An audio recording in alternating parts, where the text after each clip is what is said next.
I'm gonna get this to that girl over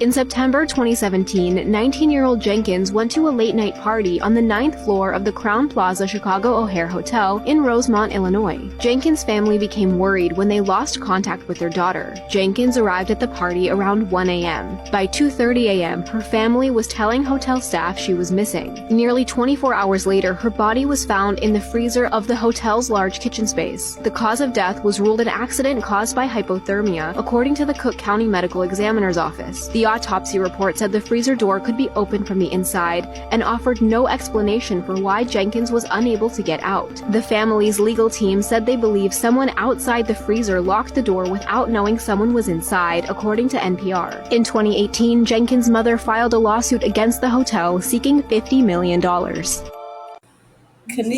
Jenkins, born May 27, 1998. She was 19 years old. So this is what we know because we don't know anything about, her childhood. Nobody kept records, right? She wasn't famous. So we roll over to her death. Kenneka Jenkins was a resident of West Side Chicago in the U.S. state of Illinois. She was borrowing her mom's car. She left the house around 11:30 p.m. on Friday, September 8th, 2017, to attend a private party at the Crown Plaza Chicago O'Hare Hotel in nearby Rosemont. The party, which consisted of Jenkins' friends, took place in room 926 of the hotel. Jenkins arrived at the hotel at 1:13 a.m. Saturday.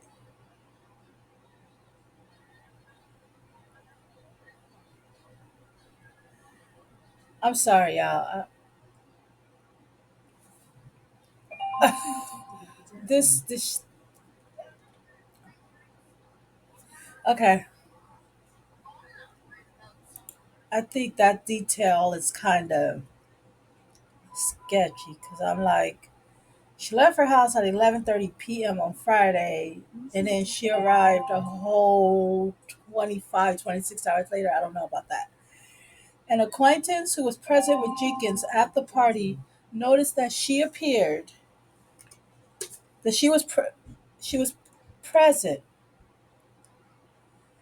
with Jenkins at the party. Noticed she appeared to be swaying back and forth as she embraced him in a hug. Several witnesses reported seeing her drunk, cognate, but did not see her partake in any marijuana or other drugs. Another witness reported that Jenkins wasn't acting like her usual self, noting that she would dance a little, but later appeared to be sad and went to go sit down.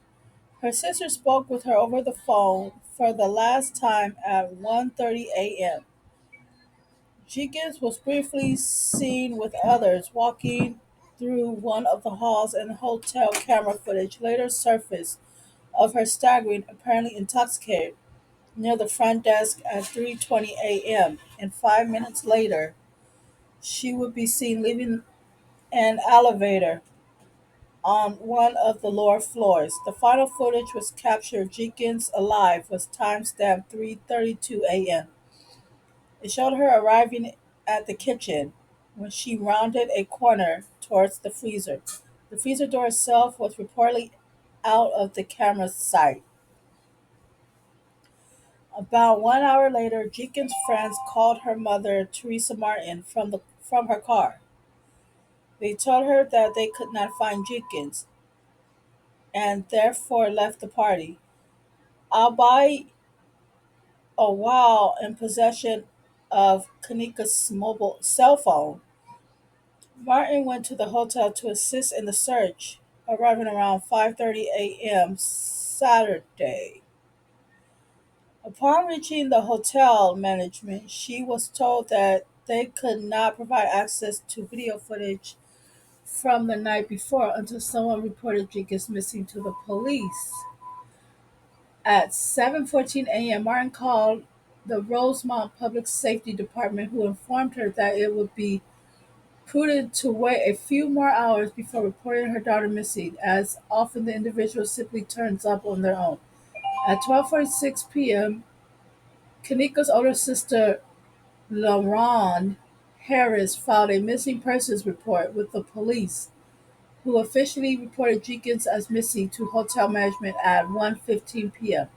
Premiers later characterized the initial police response as lacking in urgency. Martin and Harris returned to the hotel around 6 p.m., whereupon they proceeded to knock on many guest doors from the top floor to the bottom until the hotel employee called 911 to complain. A first check of camera footage that focused on entrances and exits turned up nothing, but around 10 p.m., police spotted footage of Jenkins stumbling through the hotel. Her whereabouts remained unknown until she was found in the hotel's freezer by an employee at 12:25 a.m. Sunday and was pronounced dead at 12:48 a.m. She was found lying face down on her side and one shoe off. There was no sign of trauma other than a small cut on her foot. The temperature inside the freezer was found to be 34 F, approximately 2 hours after the doors had been left open. The freezer, which was on and working, was described as a walk-in freezer, walk-in cooler, and was part of an unused kitchen. Lights were apparently turned off in both chambers when she entered them. Questions remained as to why the freezer was turned on, although it was reportedly been leased out to a restaurant using space in the hotel. The motion detection security camera footage they received did not show Jenkins actually entering the freezer. However, community activist Andrew Holmes claimed that he will show police with Jenkins entering the freezer alone with no other persons nearby to assist her. Where's the footage at? Why can't we see the footage? October 6, 2017, the Cook County Medical Examiner's Office ruled Jenkins' death accidental.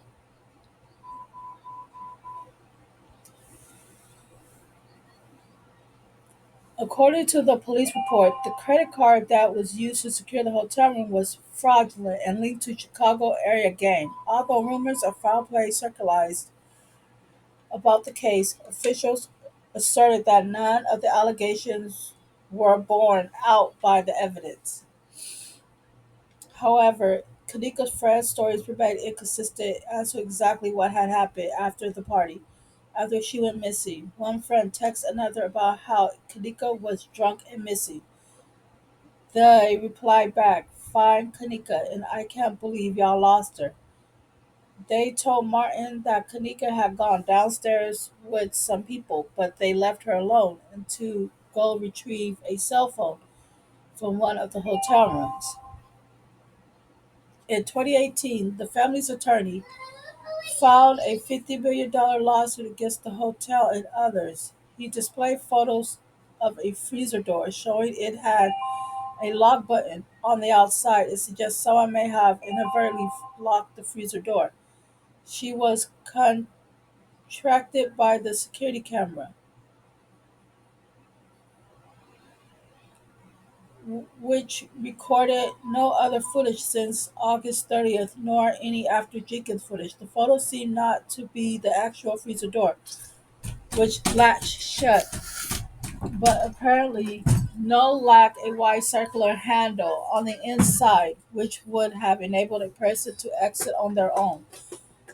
Appeared to be in good working order. The attorney asserted that the hotel had the means to lock off the kitchen area as it had a pair of plywood doors with a padlock. The lawsuit was settled in December 2023 for 10 million. Court records showed that the defendants were found to be negligent in properly securing the kitchen area, refraining from shutting down an illegal party, and failing to thoroughly check security camera footage once it had been determined that Jenkins had gone missing. The Cook County Medical Examiner says the death of Kenneka, the 19-year-old woman found dead in the walk-in freezer, they say intoxication, alcohol, medication were contributing factors to her death. Kenneka's Kenneka died from hypothermia after being exposed to conditions of the walk-in medical examiner's office, said in the news release issued Friday. Toxicology tests detected alcohol and topr- toprimate, a epilepsy migraine medication, in the woman's system. Her blood alcohol concentration was 0.112, with a higher than the 0.08 blood alcohol control level, because it's considered as legally drunk for motorists in Illinois. The authorities determined the substantial factor in her death was cold exposure, and the alcohol and drug found in her system were capable of hastening the onset of hypothermia and death, the medication examiner's office found. Jenkins did not have a prescription for the tropomite medication. Her family reportedly told investigators the amount of drugs in her system was in the therapeutic range. Whoa. Alcohol and tropomite are synergistic when combined. The effect of either or both drugs is enhanced. Tropomite, like alcohol, can cause dizziness, impaired memory, impaired concentration, poor coordination, confusion, and impaired judgment. Central nervous system depression or impairment combined with cold exposure can hasten the onset of hypothermia and death. Kenneka's death became a flashpoint for controversy, with friends and family members questioning if foul play was involved, a station reports. You guys. It says no video exists of Jenkins actually entering the freezer. Wow. But somebody said that they did show her entering the freezer. The autopsy found no evidence of an altercation with someone else before her death and no evidence of trauma due to abuse. Okay, so uh, this case is now closed. It will not be reopened. It closed when the family received the $10 million, or however much they won in the settlement. So there's no foul play. There's nothing. Um, Yesterday, as I was moseying around on the TikTokies, because that's where I mostly get my information. If not, I'll slap on the Googles, right? Why are people saying that a man named Macho did this to Kenneka, like he raped her, beat her, whatever? But there's no evidence of that. You know, there's nothing saying that a man named Macho came in or whatever, right?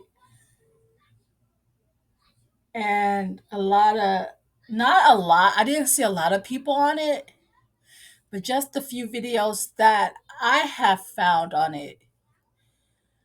This is what they're saying. This is what they found. This is what they believe. But I can't find no sources, no evidence of a man named Macho. And when you look at the pictures of this woman, she doesn't look like she's been sexually assaulted. Now, I don't know how her shoe or sock came off. That's a mystery. And how she got a scrape on her foot. That's also a mystery. But man, I tell you, like, I was like kind of excited a little bit, like, oh, they caught someone. But once I did my digging, I was like, no, it just can't be. It can't. So, you guys, listen to these people and tell me what you guys think below. Do you guys think there's a macho? Do you guys think there's not a macho? Because I can't find anything. Y'all remember that girl, Kenneka Jenkins, who went to the hotel party with her friends and the next morning they found her dead in the freezer? And y'all remember how everybody speculated that it was her friends that set her up and put her in the freezer? Mm-mm. And this happened in 2017, so this was like 7-8 years ago, and the police are just now releasing what really happened. So there's a paper of the witness explaining what happened. Y'all know when the police investigate them, they document all that shit. Now, the paper didn't give us the name of the witness. It was covered up. But it did give us the name of the man who unalived Kenneka, and his name was Macho. I think that's how you pronounce it. So at the Crown Plaza Hotel where all this took place, there was a midnight security guard named Macho. And the witness was Macho's homeboy. So the witness would go up to the hotel in the middle of the night, like twice a week, to smoke with Macho during his break. So they would go to the kitchen area that was closed and smoke in the cooler. So the witness said at around 3 o'clock in the morning, during their session, some drunk chick walked in the cooler, which was obviously Kenneka. And the witness said Kenneka walked up to Macho, recognizing him, saying, "What you doing here, Macho?" You know, just being your average drunk person. And Macho was like, "Oh, what you doing here?" And Kenneka was like falling to the side. She was talking with her eyes closed. And she had said, "These bitches taking too long with my shit. I need some fresh air," which is why she went into the cooler. And she told Macho she feels funny, and Macho said, "I can make you feel better," and started grabbing her by her waist, taking her pants off. And you know, Kenneka is drunk, so she ain't got a clue in the world what's going on. And she kept asking Macho what he was doing, and he just kept raping her. And you know, she was drunk, so she didn't really have any energy, so she couldn't like resist, like, you know, she was just limping. And Macho wanted to go again, and he started like doing crazy shit, like biting Kenneka. She finally got some energy and smacked him. So Macho got so mad that Kenneka smacked him, he like slammed her on her face, and she started bleeding. And after Macho did all that, he threw her body into the freezer, closed the freezer, turned the freezer on, and they all just left her there. And that's sad as fuck, because this whole time we thought it was her friends. It wasn't even her friends that did that. But her friends should have checked on her. A real friend would have went and checked on her. So regardless, her friends are still wrong. And her friends still play a huge role in why she died, because they weren't checking on her. They wasn't, "Kenneka, where you going?" They just let her wander off drunk. And whenever you see a drunk girl, regardless if it's your friend or not, you never let her walk away by herself. Ever. And this is why. This is why everybody is not your motherfucking friend. So y'all remember that story about Kenneka Jenkins? The one that was in a freezer and everybody thought that her friend set her up? Well, the tape got released and it told everybody what really happened to Kenneka. So Kenneka was, you know, drinking with her friends, and she decided she wanted to leave the hotel room, and she was wandering the hallways. So found out that the hotel security guard, I forgot his name, is it Jesus or something like that? So they used the kitchen freezer to smoke when they on shift. So they said when they was in there in the smoke section that a random girl had ended up coming inside of the freezer. She noticed the security guard. So she went up to him and said hey and spoke, and he spoke too. So she asked him why he is in the freezer, and he was like, "Why you in the freezer?" And when she was speaking to him, her eyes was closed and everything. She told him that she was leaning and she was, you know, drinking. She was like, she wanted to everybody keep fucking with her, or she couldn't get her shit fast enough, so she pretty much wanted to get some air. He told her, oh, well, I can make you feel better. So he go and touch on her and all this stuff, and he didn't, you know, she weak and everything, so she can't really move because she that lit. So he go and, you know, rape her and stuff like that. She telling him to stop or whatever. So after the first round, he want to go back for more, so he started biting on her. So she decided she got enough strength and she slapped his ass. So it came to a point where he got mad and he slammed her ass on her face, and she still ended up start bleeding. He ran out and he closed the freezer, and then he turned the freezer on. What's fucked up is she had all these friends and nobody check up on her. I know when I'm gone with some friends and I'm doing shit with friends, if I even touch the doorknob, I have a friend that be like, where you going? I'm coming with you. Yeah, no, fuck that shit. Everybody ain't your friend. Because at the end of the day, people want to see you down. So after all of the time that they've been lying to us about the Kenneka Jenkins case, the truth is finally out. That case had the whole world's attention, even my own, losing sleep trying to find out what happened to Kenneka Jenkins. Zach TV lost his life for going down that Kenneka Jenkins rabbit hole. And if you don't know about the case, let me give it to you briefly. Kenneka Jenkins went to a hotel party with her friends. She partied. They was on live having fun. She got a little bit drunk. She left the room. When she left the room, she was supposed to come right back. She never came back. Now, camera footage in the hotel shows her walking around the hotel, walking downstairs, coming out of elevators. Needless to say, that night that she was in the hotel with her friends was her last night on Earth. They found her in a freezer, frozen to death. And of course, it was conspiracy after conspiracy, and allegedly, now the truth is out. Basically, what reports are saying is, allegedly, a person named Macho took her life. So Macho was the overnight security guard, and basically, on his break, he used to go downstairs in an area in the kitchen with his friend, who was the witness, and smoke. So basically, while Macho and the witness was smoking around 3 o'clock in the morning, Kenneka Jenkins came downstairs. The witness that was smoking with Macho said that Kenneka Jenkins woke up to Macho because she recognized him, and she was like, basically, what you doing here, Macho? They conversated back and forth for a minute. Then she told Macho she felt funny, and Macho said, I can make you feel better. And I'm not gonna get into details, but you know exactly what happened after that. So of course Macho was violating. Kenneka wanted him to stop. She slapped him. She did a couple of other things. He got mad. Then he slammed her on her face. That's a coward, man. And after that, of course, you know, he took advantage of her and threw her body in the freezer. That shit is crazy because they definitely try to sweep that shit under the rug. Like nothing ain't happened. Like nobody ain't do nothing. They play with the camera footage. They play with these people's family. That shit's crazy. Hopefully now she can rest in peace, man.